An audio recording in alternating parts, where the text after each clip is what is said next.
Transition defense has been a point of emphasis, particularly in that New York game. Chicago second in pace right now. What is it about the transition defense right now that you feel like you guys are falling short in a little bit recently? Yeah, I think some of it has been our communication. We've had two guys guarding one guy at times. Sometimes it's our shot selection or our turnovers that are creating easy transition opportunities for the other team. And then I think the last part is just sometimes just having a little bit of urgency to be able to either crash or sprint back. When we get caught in that no man's land, I feel like all of a sudden they're either throwing the ball out ahead of us or we're even with the ball at that point, and we should be, again, doing one or the other. You're either crashing for an offensive rebound or you are sprinting back to make sure that we can get the ball settled. So it's a great challenge, I think, for us. You really find out about yourselves, about your group, when transition defense has been an issue. And then tonight you get to go up against a team that's really good in pace, and let's see if we can respond. And just one little follow-up to that. With how good you've been on the offensive glass and how much you've emphasized that year, how do you kind of find sort of the line between making sure your guys are crashing the glass but also making sure you're getting back? Like, how do you know when to do one, when to do the other? Yeah, I think our guys have a good idea of where they are on the floor. There's designated spots where we talk about, like, you should be going, especially when you're in the corners, you're in the dunker, you're inside the paint, like, you should be going. And I think that all of a sudden helps your transition defense because they have to honor you going to the glass. If not, we should be getting an offensive rebound and laying it up. I think that the indecision comes sometimes when you're at the break or you're at the top of the key and you have a moment where you have to figure out, am I going to sprint back or am I going to stand here in no man's land and do nothing? And so the other part of being a really good offensive rebounding team, too, that happens, though, because, as much as we watch film and we're like, okay, stop it here, and that guy should be doing this, we also have so many really good offensive rebounders that our guys sometimes get stuck there like, ooh, he might get it and then kick it out to me. And, trying to get them still to recognize you can still be sprinting back, and if we get it, now you're coming back in and you can still have that dagger opportunity. In your last game against the Knicks, Mike Brown mentioned during his pregame presser that he likes to manufacture pressure sometimes for his team. After Wednesday's loss, do you feel like this is a time where you can manufacture some pressure after that loss? Manufacture pressure for your team or just defensively? Or as a whole? Yeah. I just think in general, where we are at this point of the year, as you're a young team, as we are working to, build our level of competitiveness, to be able to have some type of consistency, you should feel that pressure and that urgency every day. We have a ton that we have to earn. We have to earn hard-nosed wins. We got to earn respect in this league. And so I think if it's pressure like that, we should have the internal motivation to want to come out every day and try to, compete and get better. That's what the focus should be. And if it's pressure in terms of defense, then, yeah, there's opportunities for us to be a lot better on the ball, understanding people's tendencies. There's times where we talk about we got to close the gap. We got to have a square closeout. We got to keep guys in front of us, understand where our shift activity is, and it's just not good enough right now, or it's not consistent enough. Because when you do watch, there's some good moments, but you got to be able to sustain it. And it's hard to win in this league, and you have to be able to just keep doing the monotonous things over and over again on every possession until the game ends if you want to be that team that has a win. Coach, we saw after Wednesday's game, Miles came back out. He was shooting some free throws after the game was over. We heard what Colin said when he sat here about having to look in the mirror.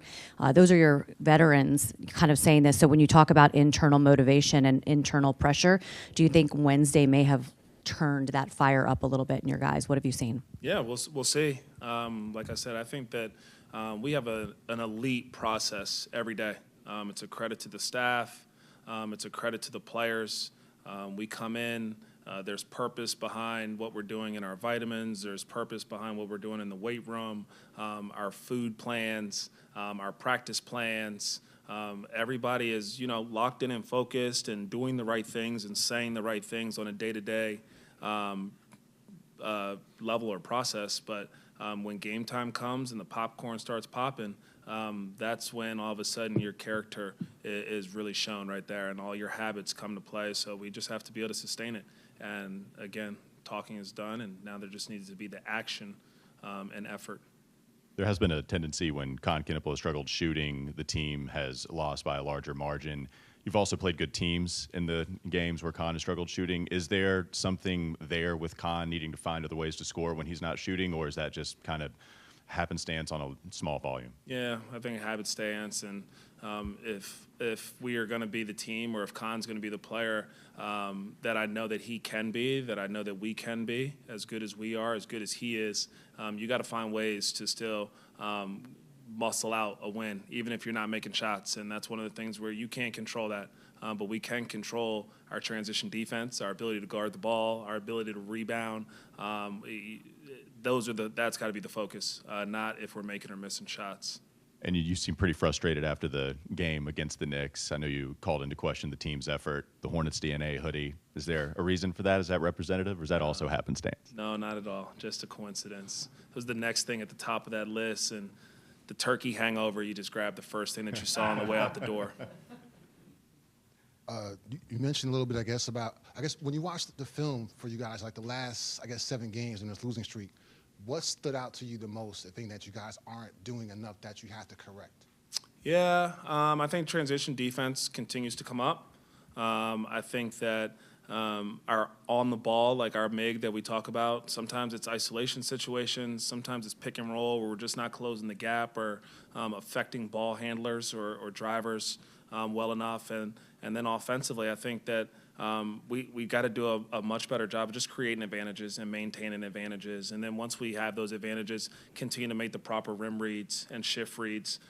We've gotten ourselves in trouble at times where we're just – I think everyone has this mindset that we get down or things aren't going well, like I got to go do it myself. And yes, we need you to be aggressive. Yes, we got to get you to get a piece of the paint. But once you do that and you see the defense collapse, now just make the right read, and you got to keep trusting your teammates. And some of our guys obviously haven't shot it as well lately too. So sometimes I think that human nature is, do I make that one more pass? We're not shooting the three as well. I'm going to go try to make this layup, and we've gotten some shots blocked, or we've been hesitant to do some things. And so I look forward to tonight. I think that our guys understand where we are in the season, what we need to get done. We're on a little bit of a losing streak. We have goals of competing every night and competing in the NBA Cup, and obviously that kind of went out the window last game, but there's that internal motivation, that internal drive for us just to keep getting better. So I think we just got to sustain our efforts. We're doing some really good things, and those good things need to keep carrying through. Then the other thing, with Melo, his scoring numbers are a little bit down since he came back from injury. Just wondering, what are you seeing in there? And just his play overall, just what you have to kind of do to get him going to help you guys get out of this funk that you're in right now a little bit. Yeah, he and I, talked a little bit yesterday, and we're going to keep talking about how we can continue to help him right now as he's kind of coming back from that injury. But I think that he's created some good looks for our team. I think that he's gotten some good looks that he usually knocks down.